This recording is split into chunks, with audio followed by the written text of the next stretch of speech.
Chers frères et sœurs, bonjour, soyez le bienvenu à cette prière du matin.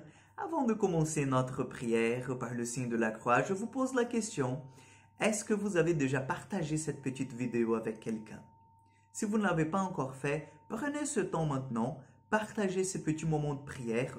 Donc, soit vous envoyez le lien par WhatsApp, Instagram, Facebook, SMS, dans les groupes en fait WhatsApp où vous êtes, partagez-la en ce moment. Et puis après, vous allez la reprendre pour que nous puissions prier ensemble. D'accord? Donc, faisons que ce moment de prière puisse être vraiment un moment de communion profond avec plus en plus, en fait, de plus en plus davantage avec des personnes qui sont à côté de nous et avec nous. Au nom du Père, du Fils et du Saint-Esprit. Amen. Je vous salue Marie, pleine de grâce, le Seigneur est avec vous. Vous êtes bénie entre toutes les femmes, et Jésus, le fruit de vos entrailles, est béni. Sainte Marie, Mère de Dieu, priez pour vous, pauvres pécheurs, maintenant et à l'heure de notre mort. Amen. Notre-Dame de Lourdes, priez pour nous. Nous allons prendre l'évangile de Luc, chapitre 21, versets 34 au 36. En ce temps-là, Jésus disait à ses disciples, tenez-vous sur vos gardes, de crainte que votre cœur ne s'alourdisse dans les beuveries, l'ivresse et les soucis de la vie, et que ce jour-là ne tombe sur vous à l'improviste comme un filet. Il s'abattra en effet sur tous les habitants de la terre entière. Restez éveillés et priez en tout temps. Ainsi vous aurez la force d'échapper à tout ce qui doit arriver et de vous tenir debout devant le Fils de l'homme. Acclamons la parole de Dieu. Donc, nous sommes dans presque la fin, en fait, de ce chapitre 21, ce chapitre scatologique de l'évangile de Saint Luc. Et c'est intéressant de voir que le Seigneur, il nous donne, en fait, des indices de comment endurer ce temps difficile de sa venue, parce que ça nous effraie les signes qu'il nous a montrés. Ça nous met un peu dans une situation de tension. Mais le Seigneur, il dit non. C'est pas pour ça, en fait. Les signes, ils arriveront et vous allez le voir, vous allez le remarquer, mais ce n'est pas pour que vous puissiez vous affoler, mais le contraire. C'est pour que vous puissiez vous mettre davantage dans l'école de Jésus, dans l'école de la prière. Comme il nous dit, restez éveillés et priez en tout temps. Ainsi vous aurez la force d'échapper à tout ce qui doit arriver et de vous tenir debout devant le Fils de l'homme. La prière sans cesse.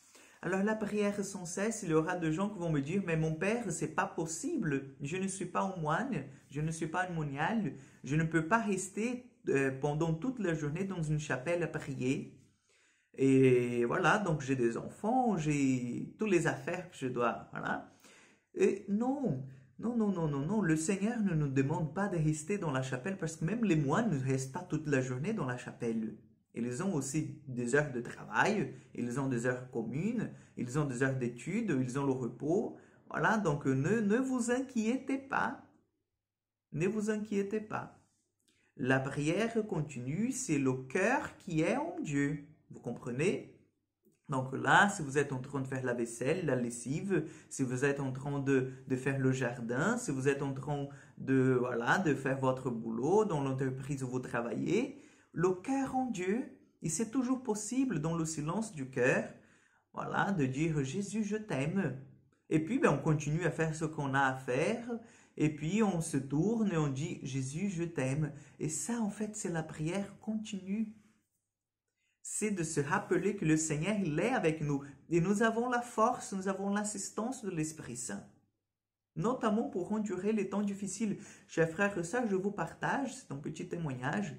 C'est triste de voir, par exemple, que dans ma paroisse, il y a des gens que après les 2 confinements qu'on a eus, les 3 confinements qu'on a eus, ils ne sont plus retournés à l'église. Ils ne sont pas en fait de gens malades, ne sont pas de gens qui ne peuvent plus retourner. Ce sont de gens en fait qui n'étaient pas ancrés en Dieu. Ils n'étaient pas ancrés en Dieu, ils ne sont plus du tout retournés à l'église. Et je le croise dans la rue, ils disent, oui, mon père, c'est vrai, mais je vais y revenir, je vais y revenir. Et ils ne reviennent plus. Et alors, c'était pas de chrétiens que je vous dirais qui venaient une fois dans l'année pour Noël, hein. C'était en fait de gens qui venaient tous les samedis soirs à la messe, qu'on pouvait compter sur eux. Ils ne viennent plus. Mais pourquoi, Père César? Parce qu'en fait, on voit que les signes de temps qui se manifestaient par cette pandémie, déjà, a déraciné, en fait, de ce qui était l'essentiel, le Christ.